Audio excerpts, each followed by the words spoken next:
Earbuds. Yeah, Ralph Mold used to do that.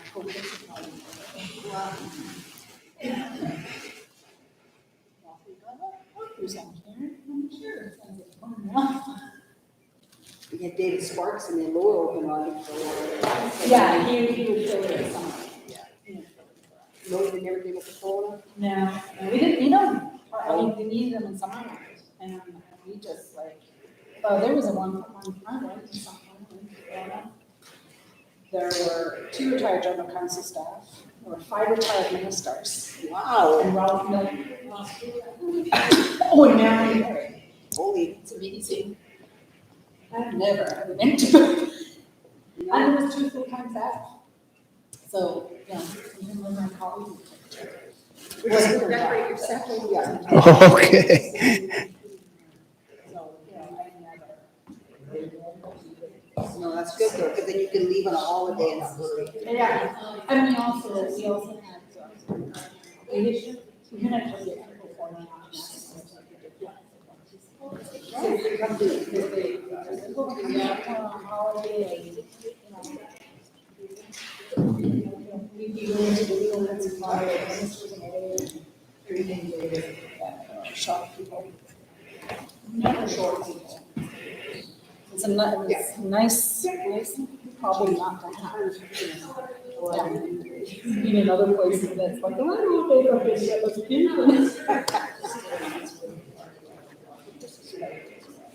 Yeah.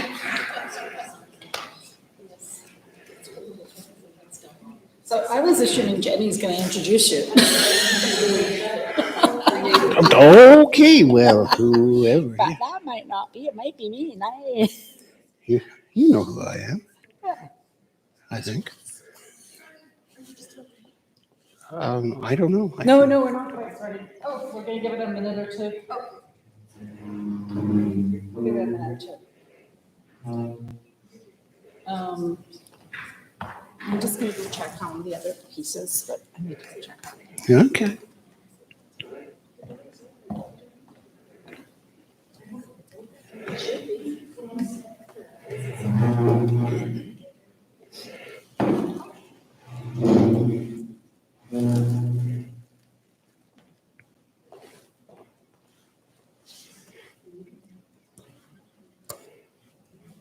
Did we move the dress too? Move the dress. No.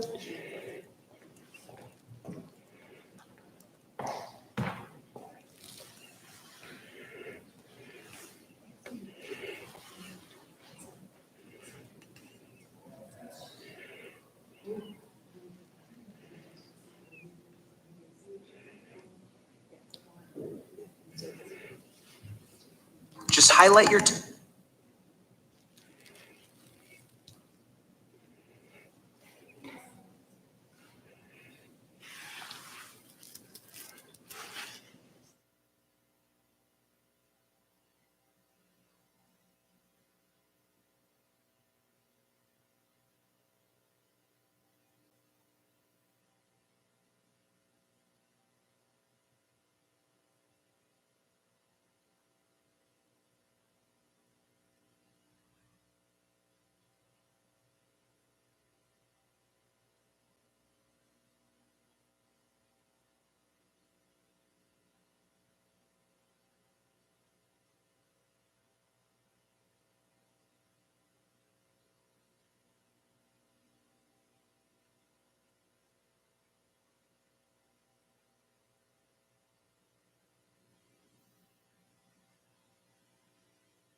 Hello.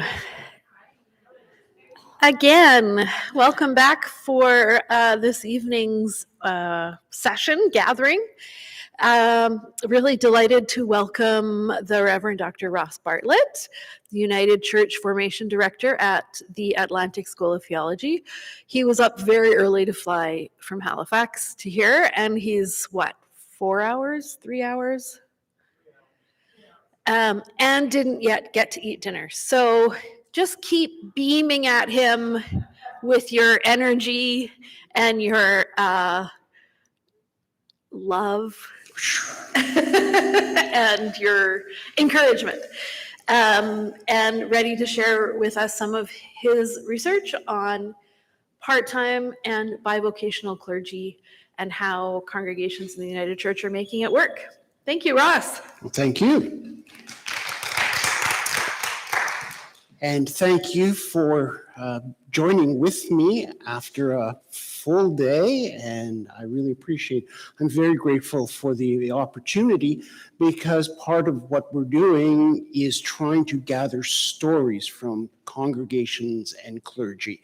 And to do that, I have to talk to groups of people. And when I saw that this conference was going on when we were scheduled to be in Alberta and Saskatchewan anyway, I called up my friend Michelle and said, could I talk to a group of people? And she said, yes. So here we are.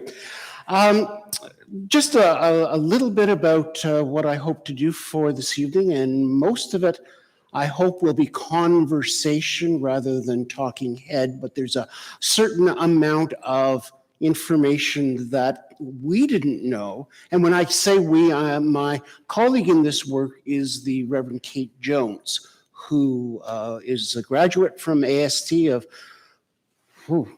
it's pre-pandemic anyway. And so she and I have been working on this, because she sees herself as a bivocational minister.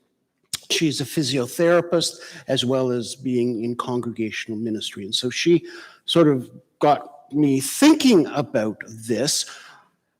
And I got started doing this because I work with students. And it dawned on me that our students, my students, were going to be spending potentially a lot of their careers in ministry in congregations that were less than full-time employment, but we were still teaching to a model of full-time employment. And I was thinking, that doesn't work. And so, not knowing anything about the subject, I called up the Office of Vocation and said, what do we know about part-time ministry in the United Church of Canada? To which the response was, yeah, that's a really important topic. It's on the list, but we haven't gotten there yet. So here's sort of what I'm looking at.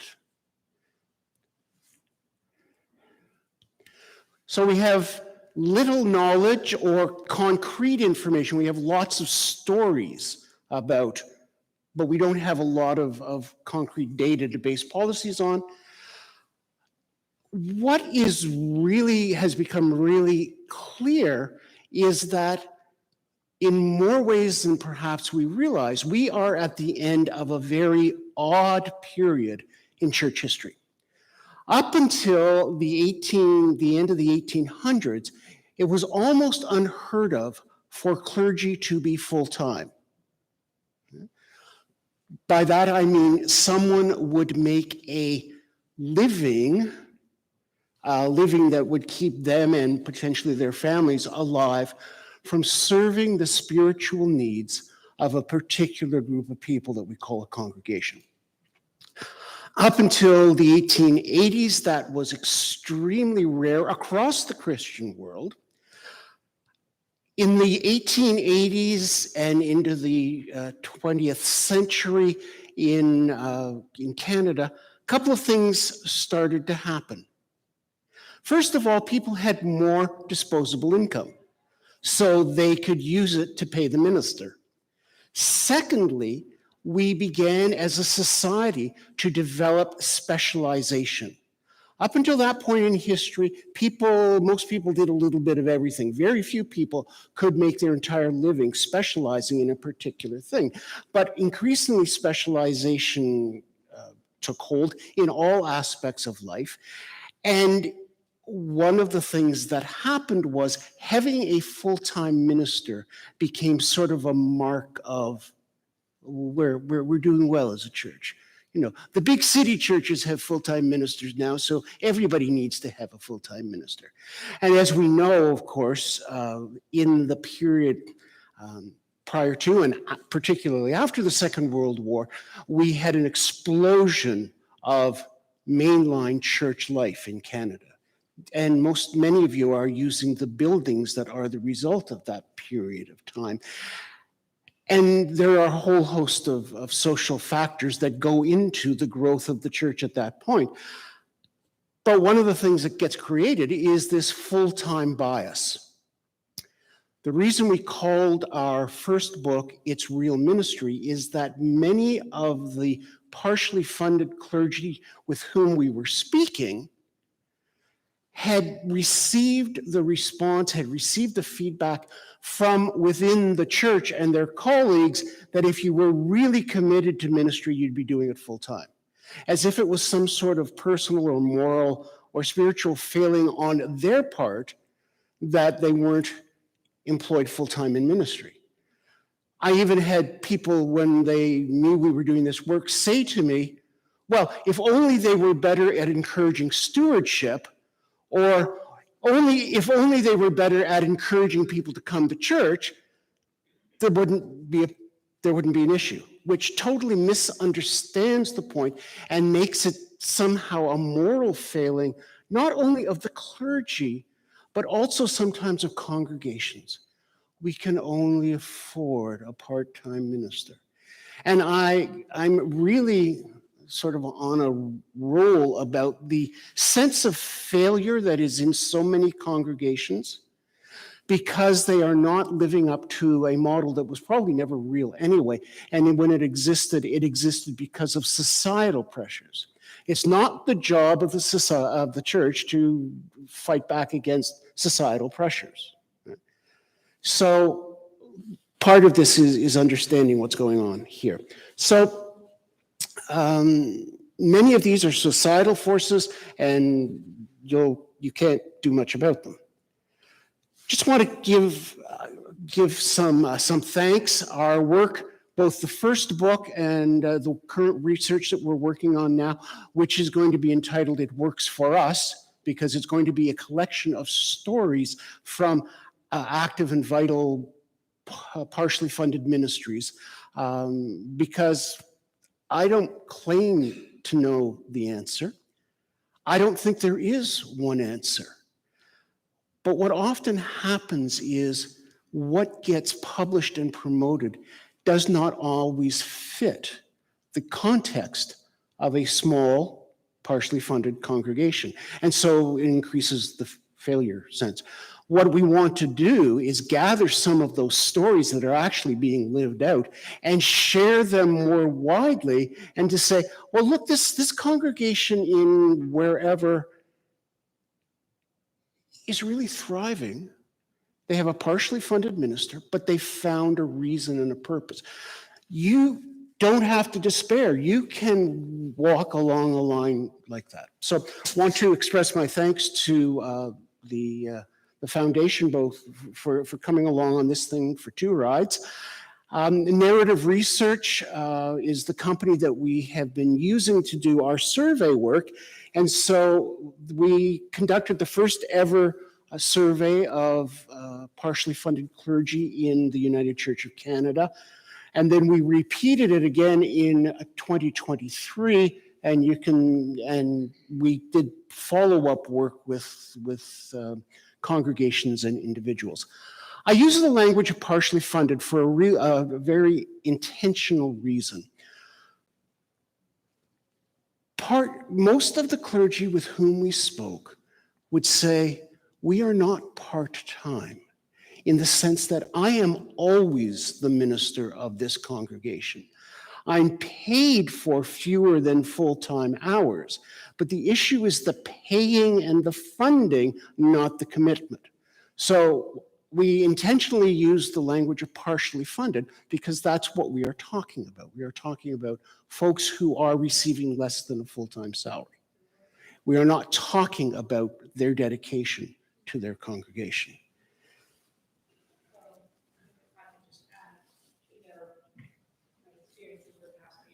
The concept, one of the reasons I really like partially funded is because too many people, all they think the minister, all they see is the minister's there Sunday. They think that's all they're doing. So then when they talk about half-time, part-time, quarter-time, they don't understand. They're just like, well, they just work on Sundays. Yes. It amazes me. Yep, there are lots of things that, yeah. So I'm just going to very quickly, because I don't want to bog you down with these facts and figures, and Michelle has a copy of the slides anyway, so she can share them with whoever wants. Here's the situation. These are pre-pandemic figures, okay? So I want you to have a sense of the trend. In September of 2017, there were 650 part-time roles in the United Church of Canada, okay? Calls and appointments. And you can see who was filling those calls and appointments in the United Church of Canada.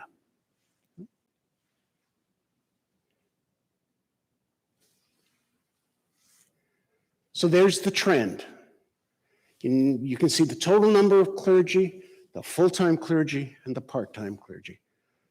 Part-time fits in the box better than partially funded, but you know what I'm talking about. Yeah? So the number of clergy overall is dropping, and the number of partially funded clergy as a percentage of the total clergy is rising.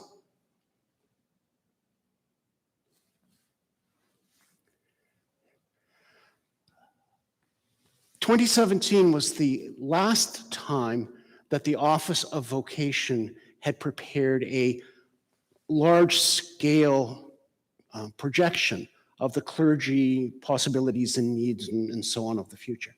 So in 2008, the actual number of partially funded clergy in the United Church was 26%. In 2017, the Office of Vocation was projecting that we were going to be at 44.5% by 2030. By 2021, we were at 39.2%, and the really crucial figure is that 54% of the vacancies were partially funded.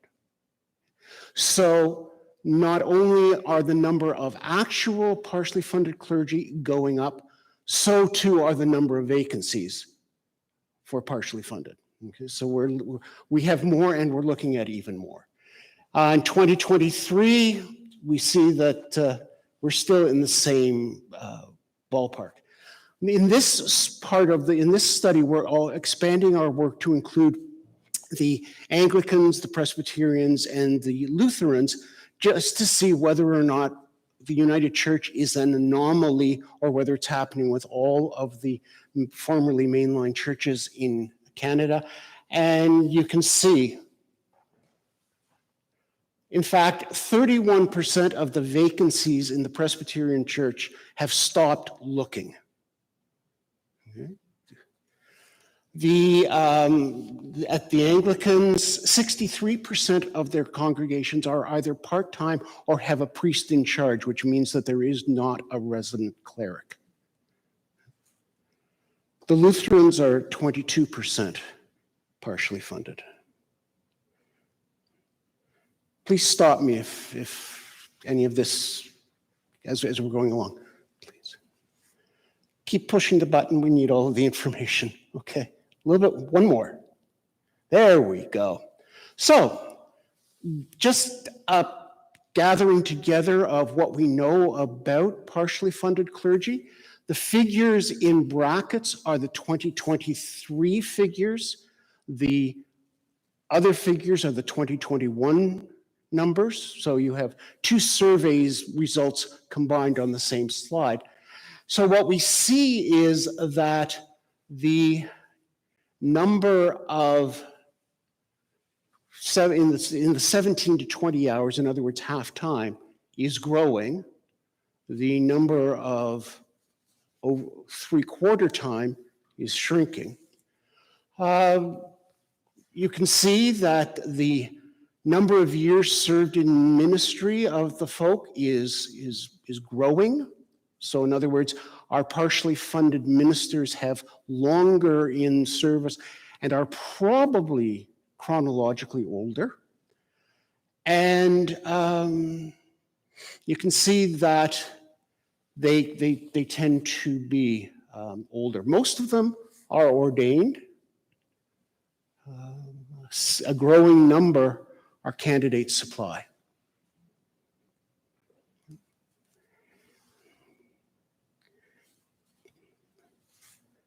Please. So most of them are serving just one congregation. A chunk of them are serving two congregations, and a very small number are serving three congregations. Those could be in collaborative ministries.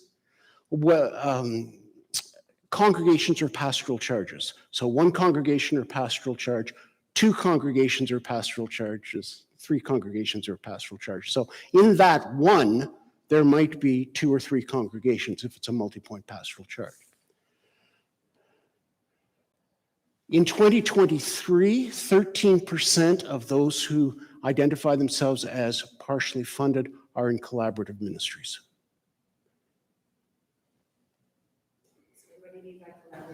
A collaborative ministry, thank you, is a growing form of ministry where the individual will have a call or appointment from two separate congregations, so that unlike a multi-point pastoral charge where there's an official board and that is the umbrella for all of the congregations, in the collaborative ministries, the only link is the clergy employee. And one of the places where a lot of work's being done is how do we make collaborative ministries work in a whole lot of different ways. Please. Now, this is going to be really interesting when we get further down and talk about the future of ministry. But the majority of the time of partially funded clergy is being spent in weekly worship, emergency pastoral care, and the administration of the pastoral charge. The reason that is critical is that it has an impact on Christian education and leadership development for adults and any form of visioning or planning for the future. In a sense, what it is very faithfully, and want to stress how our understanding of this as faithful ministry of those who are already inside, which we would argue is how the congregation got to this point in the first place, was by focusing on those who are inside the walls. So we are looking at a continuing pattern, we're suggesting, which is not, keep underlining this, not a denial of the fact that this is being done faithfully. The question that we're having is the vision. Please.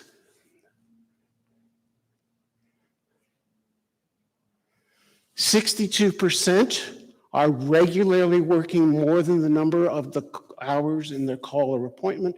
The mean is 6.4 hours. When you think of somebody who is being paid for 20 hours a week and they're working 6.4 more than that on a regular basis. Now, clergy know that there are times when you do more than the hours, and that's fine. These folk are doing it all the time, which, again, has challenges for the long-term vitality of ministry. Please. Okay. One, do the terms of your call or appointment include enough hours to complete the work? Rarely or never. Almost 50%.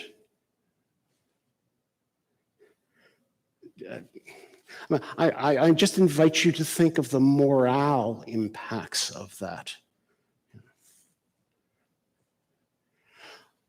How many worship services do you conduct in a regular month? This is interesting because one of the things that regions are doing to try and get some control and some order and some justice in partially funded ministries is to say that if you are, for example, 3/4 time, you do 3 out of 4 Sundays. If you are half time, you do 2 out of 4 Sundays. A whole lot of people are working in partially funded ministries where partially funded means every Sunday. Now, if you are preparing in the region of Bermuda, Nova Scotia, which is where I come from, we figure 12 to 14 hours a week to prepare and deliver worship and preaching. Okay? That's the general number that we use for search committees. 12 to 14 hours a week, every week, is being used to prepare worship. You don't have much time to be doing anything else that looks like going somewhere to the future. So this is actually a step in the right direction because the clergy are working those weeks, but they're not preparing worship for the Sunday. If you're following hopefully you're following what I'm saying. So this is one trend which does give a little bit of hope. Please. This just really stuck with me.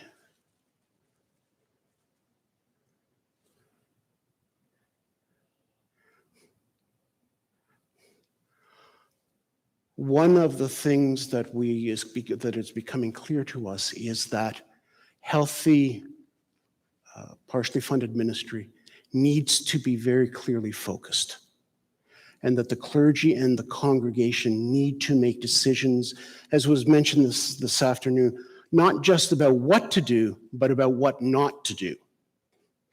And when we avoid that hard question, it usually ends up on the ministry personnel. Please. Please. Those who have 6 years and less in ministry are a real concern because they are very much a group with challenged morale. They are often in partially funded situations simply because they can't find a full-time position. They are less likely to feel comfortable in their own ministry being, so they are less able to deal with ministry priorities and demands. They are still learning that no is a complete sentence. They are also less likely to feel supported by the structures of the church. So this is a group, because I work with students, this is a group that I have particular concern for. Please.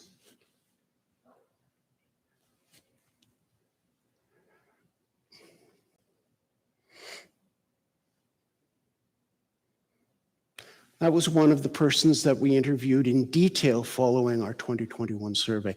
And those folks were chosen not because they were outliers, but because they were sort of representative of a group within the survey. Claire was one of the newer in ministry folk. Please. This is significant, not just for us, but for other denominations as well. Our polity is based on the involvement of clergy and laity in decision-making and policy-setting bodies. However, if some big chunk of our clergy don't feel they have the time to be involved in those bodies, then something is going to start shaking in our polity. I don't know how the nomination committee feels in this region, but I do know what my friends in my region say, and they're just constantly trying to find people to fill those roles, and then trying to find people to be supervisors of congregations, and then trying to, I mean, it snowballs, and it raises a significant polity challenge for us. And so the interesting thing for us there is that clergy are not involved, but their congregations tend to see their involvement in the wider church as a legitimate part of their work, their paid work. And I will say that if you are clergy in British Columbia or in Alberta, your congregations are particularly supportive of your being involved in the wider work of the church. And I will also say, for the staff folk who are here, the clergy in Alberta and BC gave the highest marks in terms of feeling supported in ministry of all of the regions across the country. So you can pat yourself on the back. Okay? You're doing something right, which is really cool.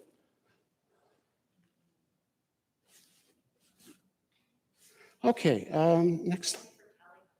Yeah, oh yeah.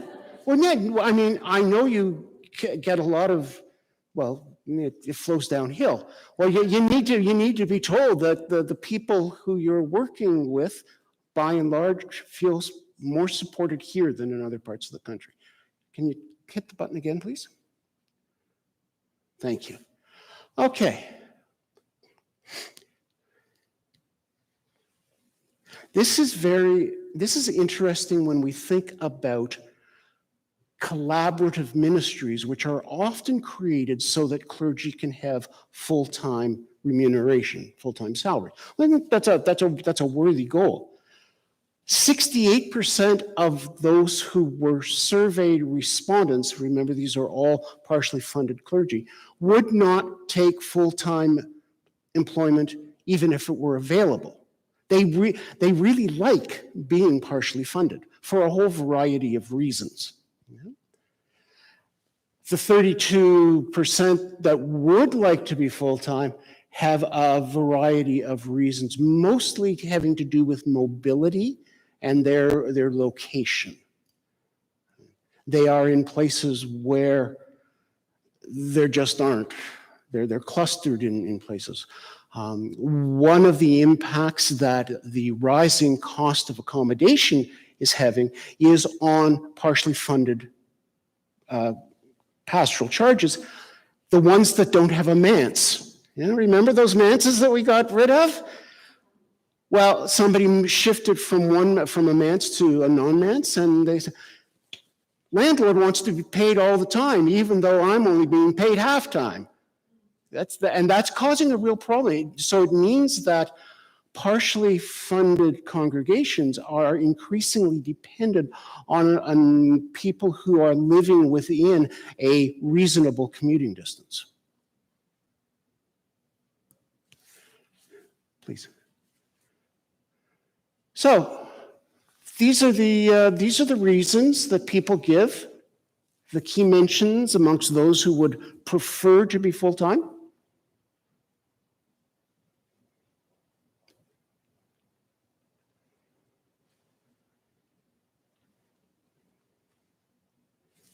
Please. Because I can't do PowerPoint.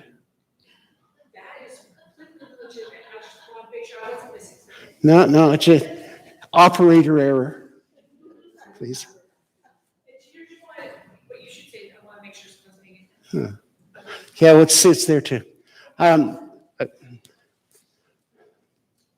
These are the things that the partially funded folk talked about of being advantages of their role.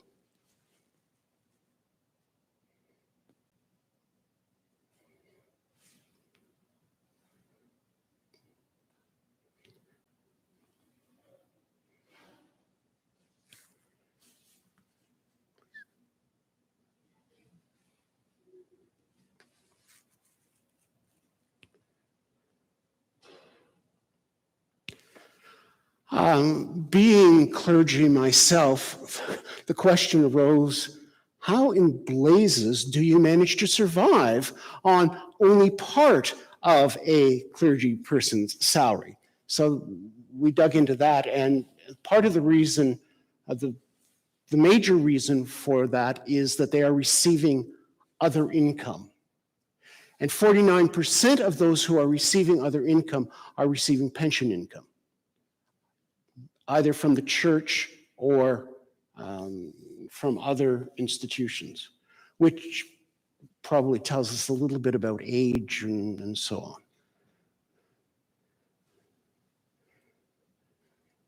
Next, please. But if you weren't getting pension income, these are the things that people are doing.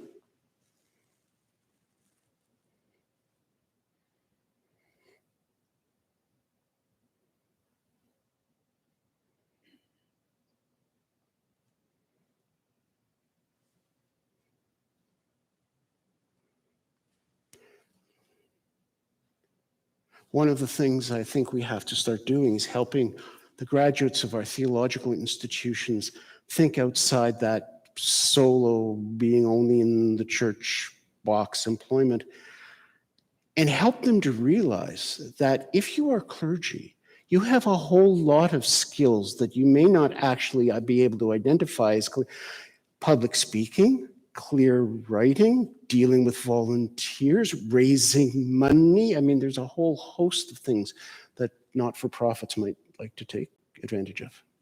Please. This is really important. This needs to be kept in mind.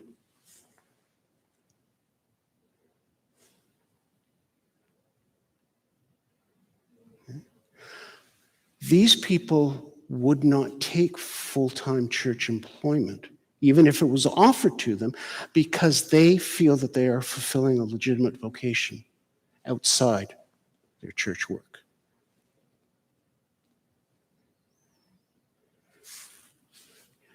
Okay. So that's the background, and I'm quite happy to talk about that, and it's all laid out in the first volume. It's Real Ministry. This is where we're moving on, and part of what we're looking to try and help understand is what is vital, what is thriving, what is, I don't want to use the word successful because successful has too many other things, but what is a ministry that is fulfilling a calling to be part of God's mission in the world, rather than simply being. I mean, the question about living is really interesting. Years ago, I learned the questions that were raised this afternoon in a different way. The first question is, do you want to die? Well, that's a really easy one to say no to. And some of us have relatives and parishioners who just through sheer ordinariness didn't die. The second question is much more important, though. Do you want to live? Because there's a difference between not dying and living.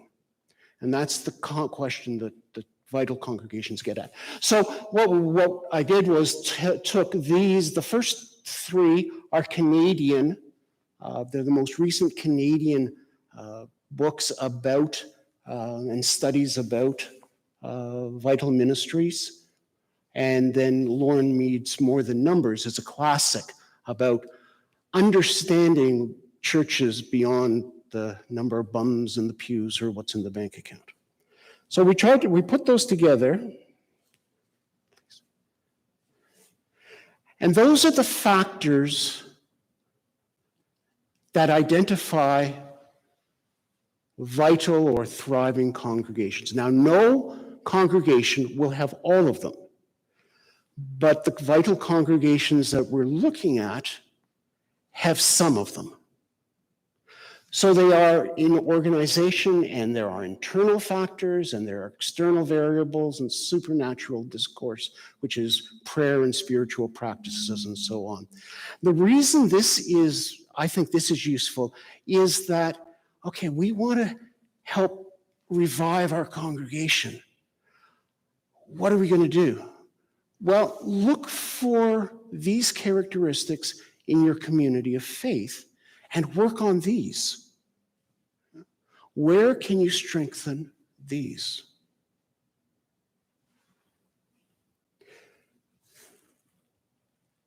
Please. These are the key ones. Clear self-identity.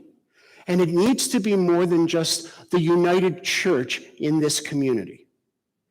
Why are you here? What's your elevator pitch? Why would anybody want to be part of this community? And you don't have to be all things to all people.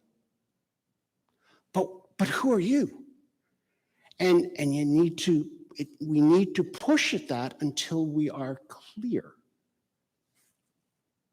Innovation and willingness to risk. Absolutely crucial. In the church, too many decisions are the mountain on which we're prepared to die.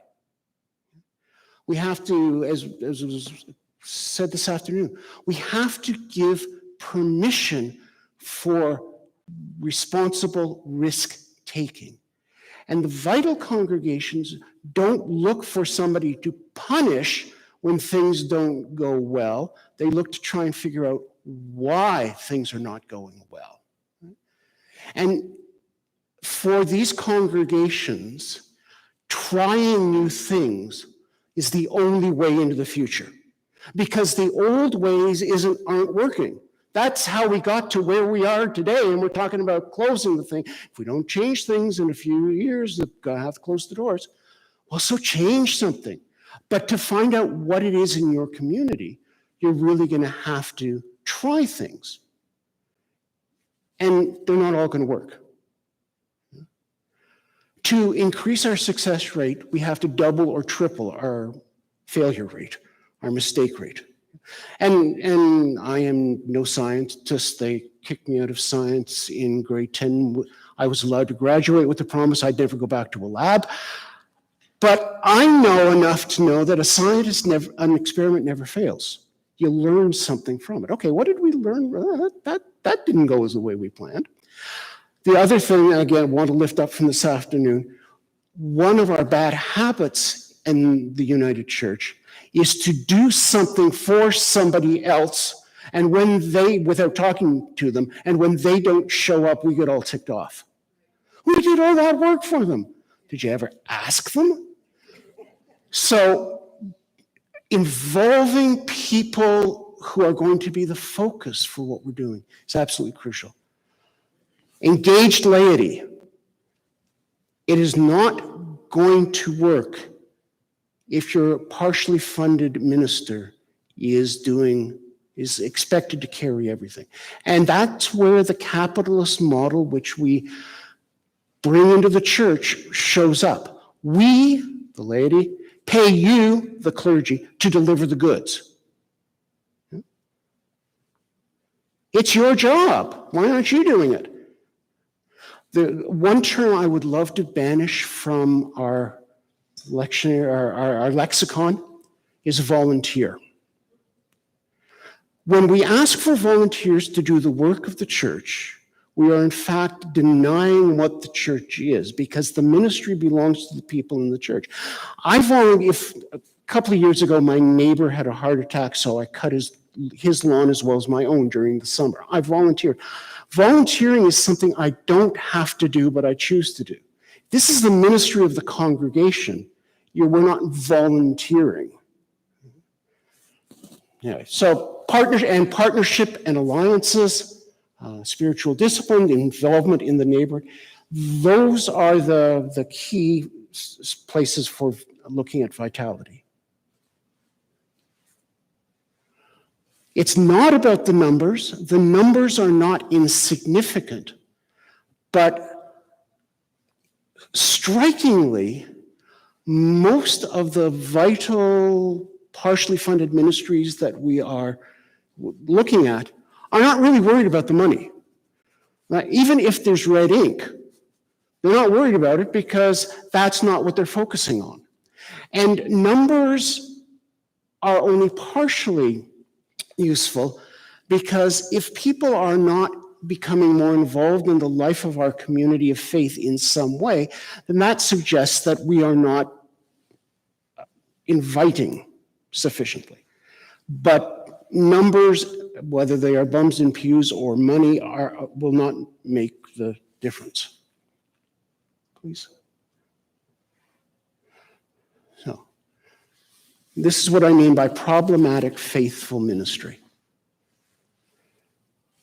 People who are clergy who are spending their time that way. And nobody else in the congregation is doing anything of the visioning or the future planning. If you want to pay your minister to do this stuff and somebody else is doing the other work, well, we might be able to pull this off. But this is not a model for vitality, though, and it's no, there's no one focus of blame here. It's a mutually reinforcing cycle that both clergy and congregations need to have the courage to step out of. Please. So these are the theological convictions that we're coming to for this second book. The tradition, like the United Church of Canada, the Anglican Church, and so on, we are not served by the closing of congregations, because when the United Church in a community closes, we almost never go back. There are occasions when we do, but we almost never go back. Congregations and their buildings are closely tied, but they are not inseparable. I've had a number of amazing conversations with folk who talk about how the whole energy in the congregation changed when they stopped looking after the building. Which is not to say that leaving the building behind is an easy conversation to have, but ministry in the 21st century has to be returned to the disciples, the people in the congregation. Because number one, that's the historical model over time. Number two, it is their ministry, and clergy have a role, but it's not doing the ministry that is supposed to be done by others.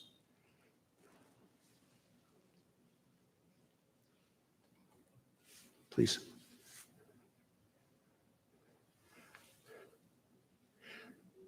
We really need to have a conversation, and I know this is happening in some of the judicatories, about a good end for a congregation. Not every congregation is going to thrive. And that's okay, because communities of faith, like human beings, have seasons. Right? We don't go on forever. And in some places, the ministry is coming to an end. We don't talk about that well. And so we end up with congregations who feel badly. They feel like they failed the previous generation. When I talk to congregations in that situation, it reminds me of the farm crisis when I was in rural ministry in Ontario. And because of loan practices, people were losing the family farm that had been in the family for generations. And they felt like they were failing the previous generation. I hear that same sort of thing in this conversation. It's not failure.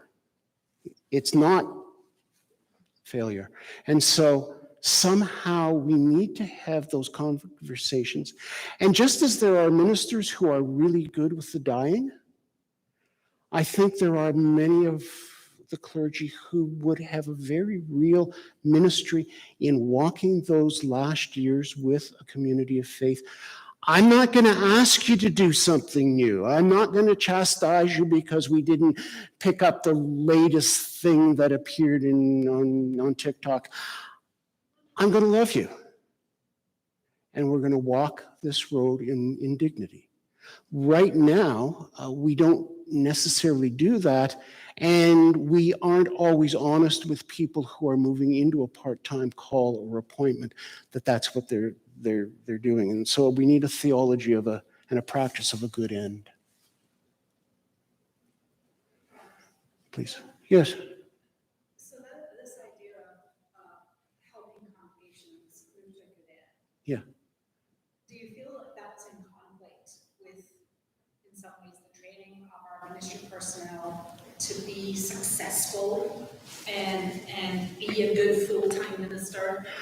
Oh, yeah. I mean, I think the fact that most of our theological schools, including AST, still work to the full-time model is a disservice. I think the fact that we are still caught up in the North American idea of growth and success is a disservice to us. So there's a whole bunch of things. And one of the things that I would like to see is some alternative theologies. Some alternative theologies of the ending of a community, which say it's okay. You know? I mean, if an individual in your community was palliative, you wouldn't be at them to be training for the next marathon. But sometimes it feels like that, like we keep adding to the sense of, well, you're not the church, you're not a real church if you haven't taken up this latest. Really valid, really faithful, but not necessarily your cause. Okay, so models of thriving. So adapting the terms of call and appointment so that they are realistic.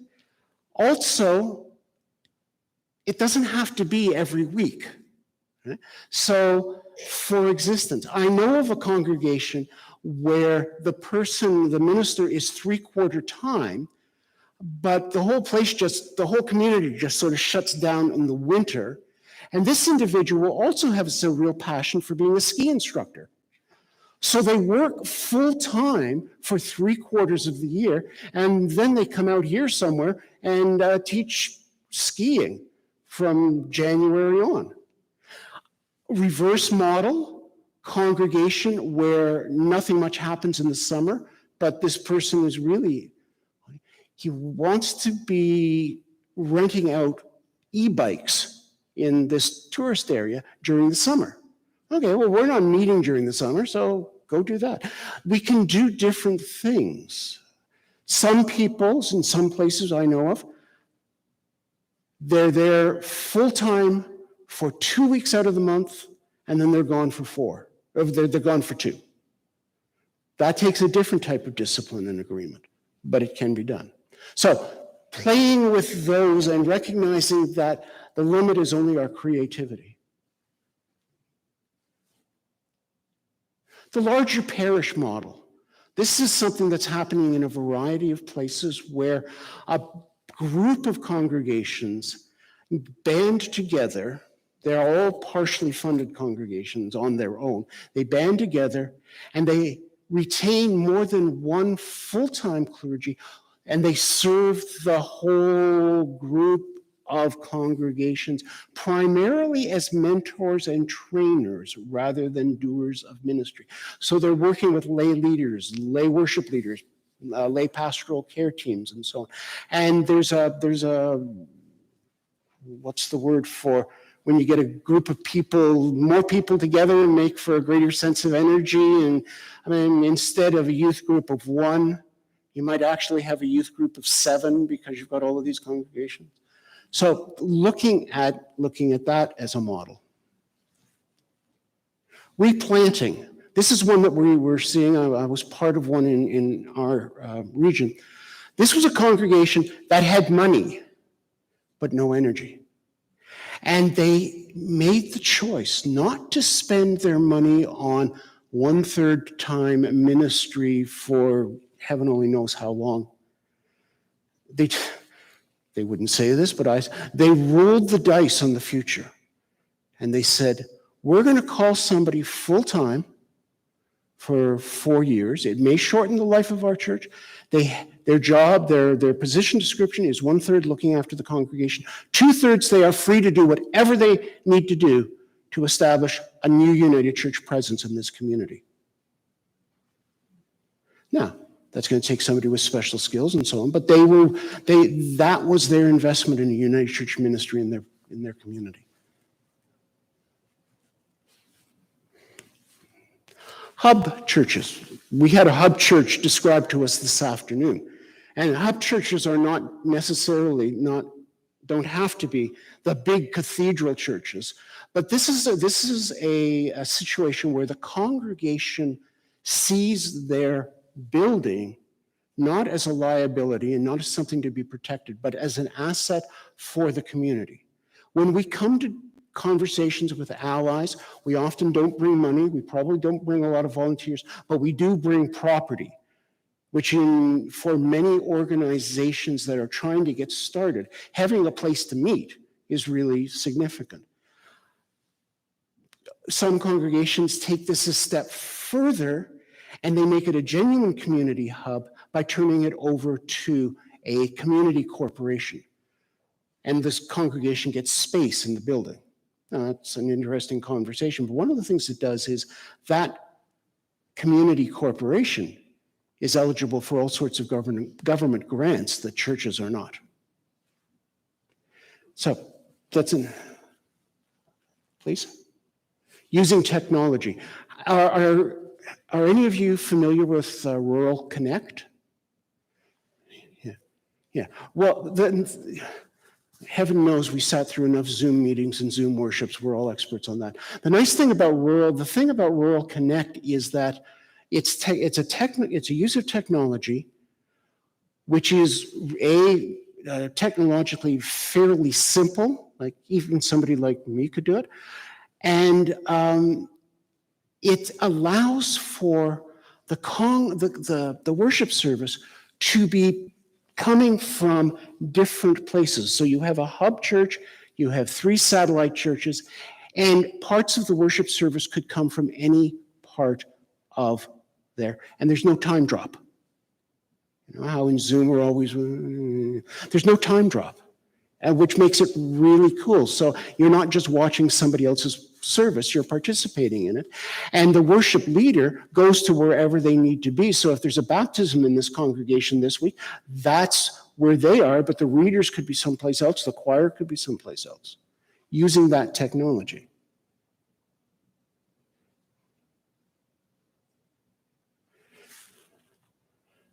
Okay, relinquishing the building,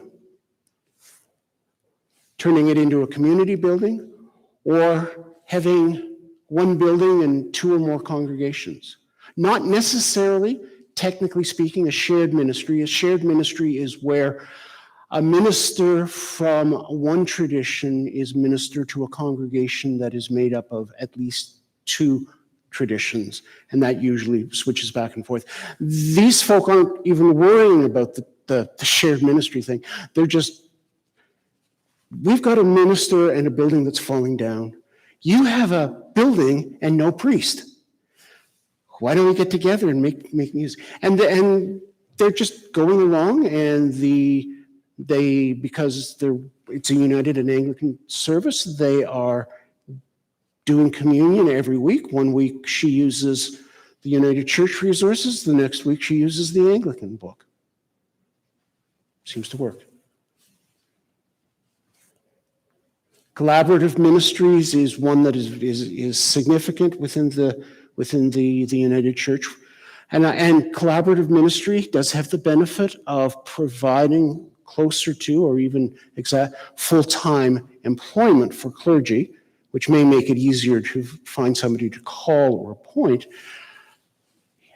There is the matter of those people who really only want to minister part-time. So collaborative ministry is a good model. It doesn't work for everyone in every situation. Please. Yeah. Multiple congregations, 1 clergy. There are usually regional requirements, memorandums of understanding, and so on. There are benefits and there are challenges, but it's one way of going forward. And then shared ministry, which I mentioned is the ecumenical shared ministry. So, Now I'd like to hear from you. Is there a model that you know of that's working? Is somebody doing something outside the box and it's working? Because one of the things that we're trying to get past is, like, the folk who have been here have an idea of what's going on in Salmon Arm. But I can guarantee you that very few people in Bermuda and Nova Scotia have any clue, but it might be something that they could latch onto and say, okay, well, we can't do it exactly that way, but they've shown us a way we can walk down the path. So, There's three churches southwest our area that are using Rural Connect. okay, That's what I've heard that. But Council for Nation Veteran, they have a student minister twice a month, the person. yeah, And then they have other people, that go in and they rotate which church that they're mainly at. yeah, okay, That's pretty successful. okay. The advantage of Rural Connect is that instead of 3 people preparing and delivering worship every week, one person prepares and delivers worship. And I know a pair of congregations that do that. And the quarter-time retiree that was looking after the one point is now the pastoral care minister for the whole kit and caboodle. So it's a use of skills as well as time. So yeah, thank you. Okay. Any others? Kim?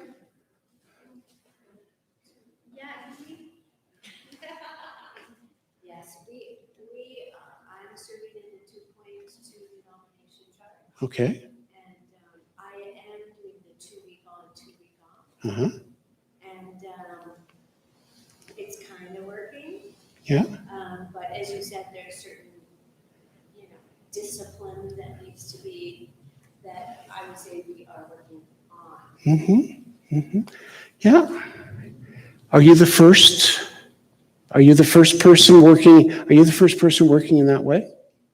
Okay, that's another thing that we discovered, that the first person working in the new configuration carries a lot of weight, because what do you mean you can't bury my mother on Thursday? Well, Thursday I'm actually bagging things at the local Safeway, and they don't like all of that stuff. If we as congregants have been expecting our ministers to be available 24/7 at the drop of a hat. Karen. There's a couple of congregations in our region who are in an MOU and also sharing a ministry staff. Yes.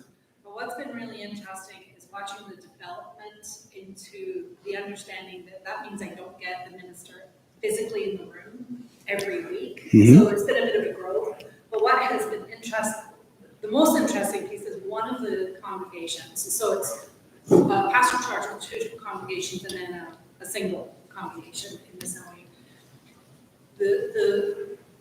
One of the congregations in the 2-point pastoral charge actually meet in the community hall. They don't have a church. Okay. And they've paid to have broadband brought into the community center, which is then shared by other groups, Right. so that they can live stream the minister when they're in the other 2 congregations. Right. And then they do the worship piece and then watch the sermon together. Yep. And I just think it's really interesting, because what they're actually doing is investing into their community by putting the broadband in. Yes. Yes. Right. Yeah.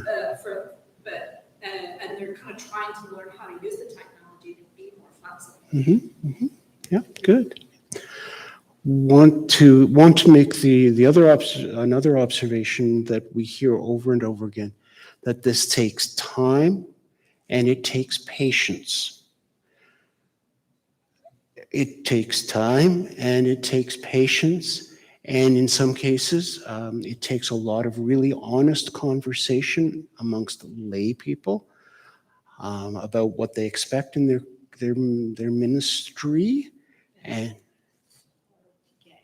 The honest conversation. Yeah, yeah. That's hard. That's tough stuff. And that's maybe a place where the wider church can help them with that conversation. And so one of the things that I take from that is that we collectively need to be starting this conversation farther back on the road. This is not something that you can really enter into successfully when you get the report from the treasurer saying that in 6 months we're going to be bankrupt. Yeah, that doesn't work. There needs to be intentionality. And one of our hopes is that either through this book or through leaders in congregations, and not necessarily clergy, but clergy included, will have the courage to begin to have the conversation about who are we, what do we want to be, what are our assets, I mean, all of those things. Because we are far richer than we often acknowledge. And we've trapped sort of some of the general morale and malaise in the congregations, and we're tired. And I mean, all of the stuff that's come out of the post-pandemic era, and much of it is real. Striking thing about some of these partially funded congregations that we've been looking at is the fact that their morale is running counter to the norm of the church, because they know who they are and they know what they're doing and they know what they're not doing. They know what they're saying yes to so they can say no to something, and they've got a purpose. And that sense of who you are is so crucial.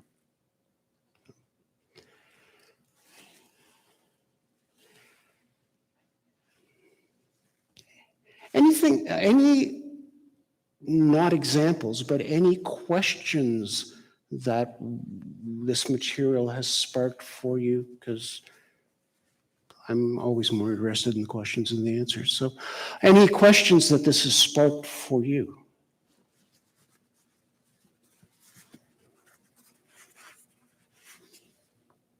I don't know if it's a question or a comment. Okay. First of all, I found the data really helpful. And the concept of collaborative ministry, I think has real legs in my area. Mm-hmm. Yeah, and I just can't stress how important it is to have the hard conversations when you're still viable, Mm-hmm. right? Where you're still kind of meeting the bills and then have those hard conversations. Mm-hmm. Yeah, but the information there is just so valuable. And one of the things that I'm kind of concerned about, the people with part-time ministry are working over their hours, right? And that's unethical to expect, Mm-hmm. but it's built into the system, Mm-hmm. right? Mm-hmm. And it feels not honorable Mm-hmm. and unethical. Mm-hmm. Mm-hmm. And not sustainable in many Yeah, cases. no, absolutely not. I'm wondering what effect the 2 on, 2 off. You know, you meet 2 weeks and you don't meet the next 2 weeks. Is that what that meant? That's not what that meant. Sorry. Thank you. But thank you for asking to clarify that.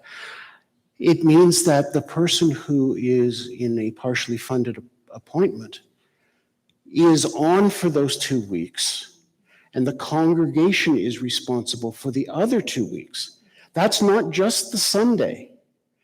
When this person is off, she is not on. So, I'm not going to do the funeral. I mean, and that requires a real discipline on the part of the community. So the congregation is responsible for finding worship leadership, certainly. But if there are pastoral emergencies that arise while the individual is on one of her non-on weeks, and so it becomes the community of faith's issue to provide ministry, rather than the minister's job to provide ministry. That leads to my next question, because you talked about time closed for 3 months in the winter. Mhm. So we saw what happened when our churches were physically closed during COVID Mhm. and the decline in the return. Mhm. So what can we expect to happen after people have 3 months off? Well, that's why no one pattern fits all. The decision of the congregation was, like, nobody comes out in the winter. Well, they just don't come to church. We're heating the buildings, we're doing all of this stuff. So it wasn't so much, and so what you ended up with was a really neat connection of the bivocational desire of the clergy and the reality that the congregation had named. And they really like having the minister full-time for 3/4 of the year. Now, it just so happens that that pastoral charge is in cottage country. And so they do all of their big things during the summer. They have all of their fundraisers and all of their suppers and all of their everything. They only have Sunday school in the summer months. They literally, they close down in the winter.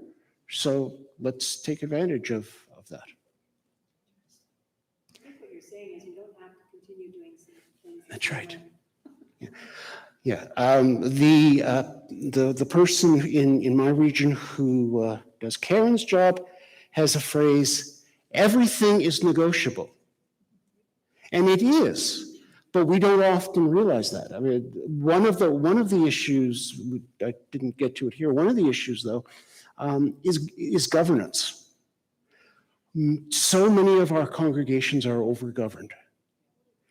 And they spend their time worrying about not being able to fill committees, not about whether the committees are doing the ministry.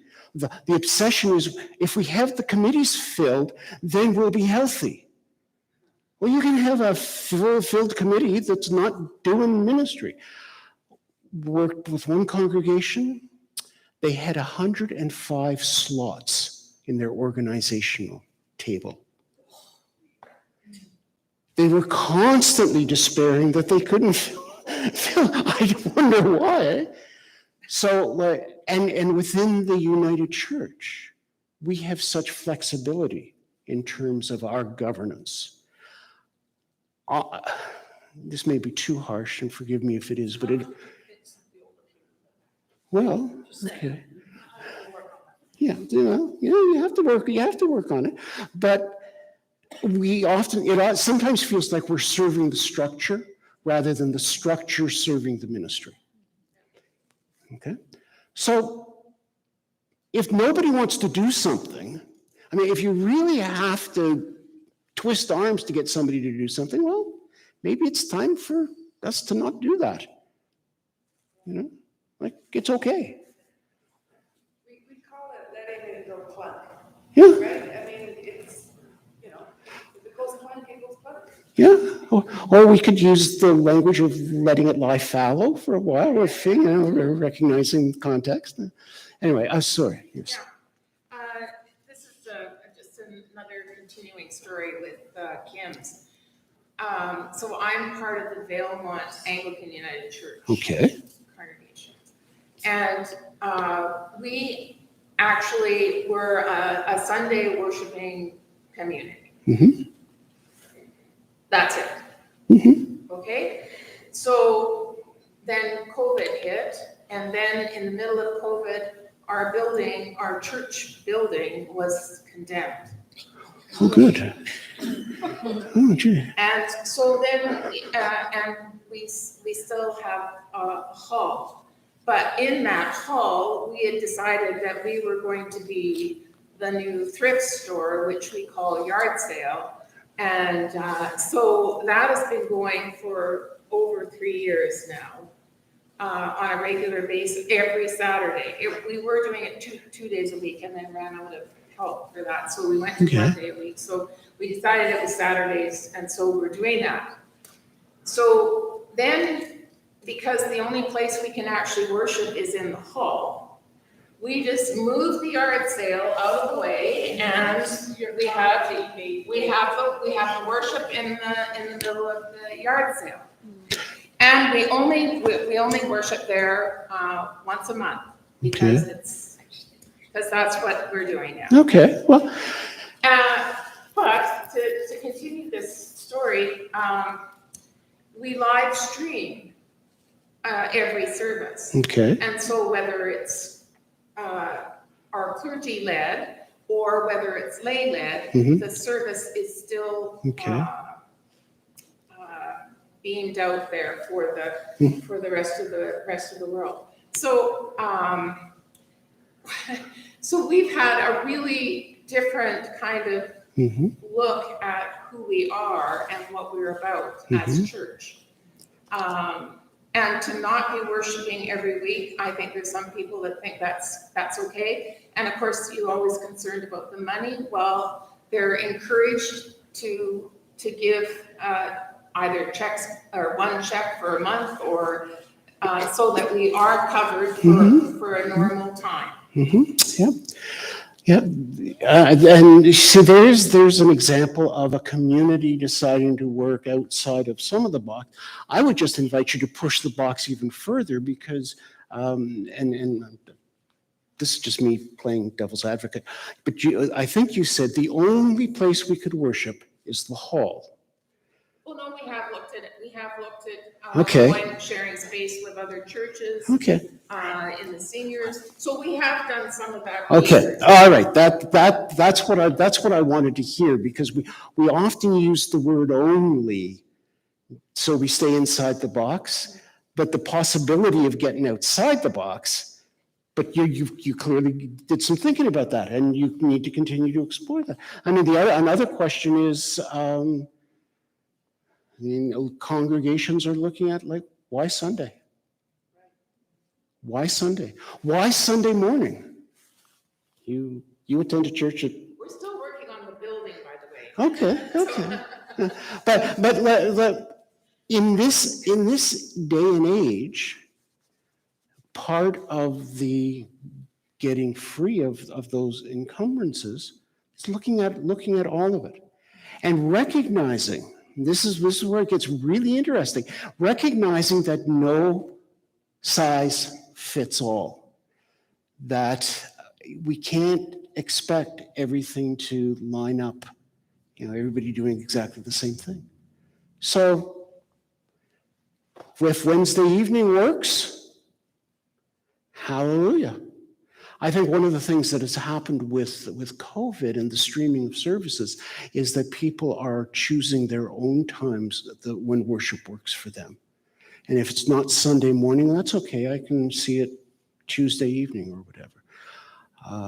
That's something that we have to work through. But that sense of, if Sunday morning, I sometimes think that Sunday morning is even more frantic than other days of the week because people are trying to cram so much into it. So that's part of the inheritance of that church that we have. So the vital congregations are thinking about the whole structure, making the decisions that work for them. Okay.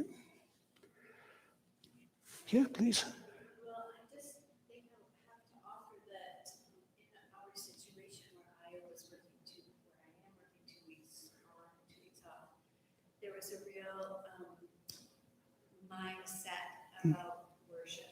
Yep. Which I'm sure everyone would understand. Yeah. And that's the track that I would say we've been caught in now.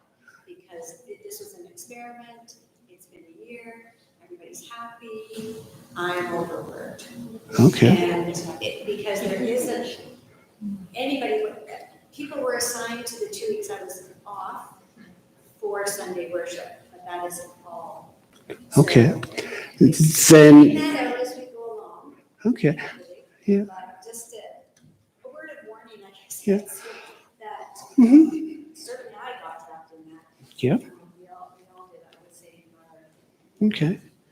So thank you. That's really one of the things we don't do well is to say, okay, we're going to experiment and then we're going to evaluate. And the evaluation has to be how it impacts all of us.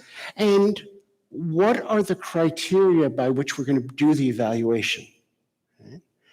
If we don't have criteria, it's one of these things that makes us different from a manufacturer, because we don't count the number of widgets that we don't know whether we've succeeded. And so all we can do is put more energy into it. We don't know. We hate putting numbers on things, so we don't know whether we've succeeded. So we'll just put more energy into it. We'll work harder. And so part of, I would respond in saying that one of the things about that experiment is, in fact, everybody is not happy because you aren't, because you are a crucial part of the experiment as well. And just as we don't want the clergy to be setting the entire tone of the event, of the community, we don't want to go back to that. But we can't ignore the fact, and we can't engage in unjust labor practices. So that experiment needs to be thought of in terms of both. Okay. Once again, I want to thank you for taking time at the end of a very, very busy day. Really appreciate you allowing me to share some of this material and to hear some of your responses. And hopefully you're not starting out to drive home, but safe travels when you do. Thank you so much. Thank you. Thank you.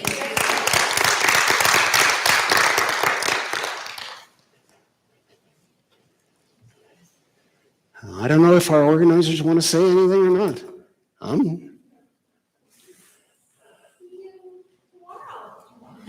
Wow.